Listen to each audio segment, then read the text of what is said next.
From the world headquarters of Fox News, it's The Kelly File with Megyn Kelly.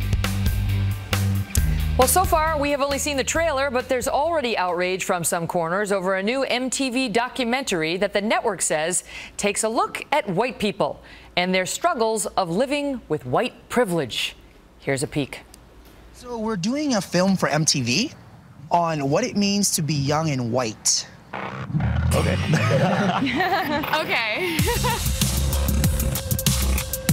If you say the wrong thing, then suddenly you are a racist. I'm trying to be careful here. I don't want to offend people. I feel like you guys are attacking me now. If I bring up any sort of race issue with my parents, they immediately assume that I'm demonizing them. Give me a hug, give me a hug, give me a hug. How might your life be different if you weren't white? When you say white, what does that mean to you? We've never had to internalize what white people have done in America, but here, you can't escape that. Feels like I'm being discriminated against. You kind of get this feeling that things belong to you. I'm getting uncomfortable. It's uncomfortable. Hey, this is great. Let's get all uncomfortable together. Joining me now, National Review editor Rich Lowry and progressive radio talk show host Leslie Marshall. Rich, let me start with you. How might your life be different if you weren't white?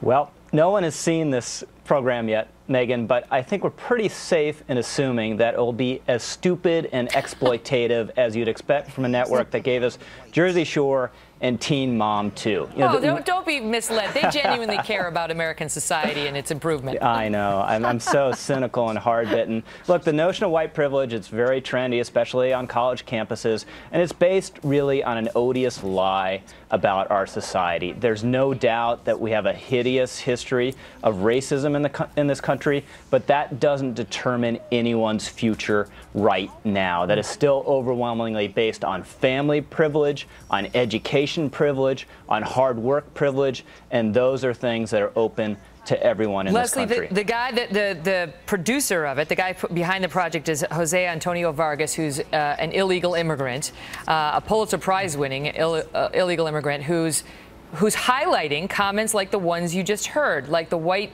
woman saying, "This is what it's like to be white. You get this feeling that things belong to you."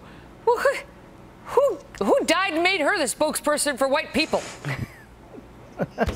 I don't think, she certainly doesn't speak for me, and I am white, as you noticed. And I think this is different than that 16 and Pregnant, and I agree with you, Rich, on the stupidity of those kinds of shows. You know, Megyn, one of my favorite classes in college was called the Sociology of Prejudice, and our teacher broke us down into groups where we had different races, cultures, religions, and gender, and we sat and had a discussion that was very uncomfortable at the beginning of class. People walked out. It really reminded me of this in this trailer. By the end of the class, and I have friendships with many people from that today, I learned so much more about other religions and other colors and how I as a white woman are perceived and as a woman. And I thought it was great because it was a conversation that needed to be had then. It's still a conversation we need to have. And I think among this group of people, but here's my question for you. Here's my question for you, Rich.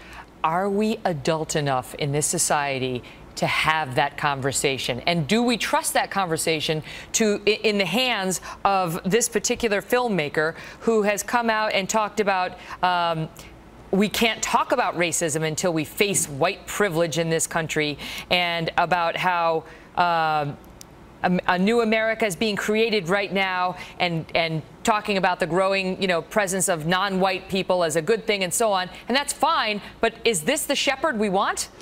No. Plus, we're having this conversation all the time. It's one of the main topics in our country. And I think we're overly obsessed with race, especially the left, which appears to, when they look at people, they don't see individuals, they see skin color. And that's really pernicious. And the idea of white privilege, you look at some of the whitest counties in America. They are in Appalachia. And if race were determinative of success in this country, those would be the best counties to live in this entire country. And of course, they're some of the poorest counties in this country. You look at the top colleges in America, they almost all discriminate in some form or other against Asian applicants because they're such successful students. So is there Asian privilege in this country as well? But let me ask you about this, Leslie, because we're seeing this more and more. And I'll tell you, just here in New York City, where you've got these fancy private schools, right, that people send their kids to. You cannot walk through the halls of one of these schools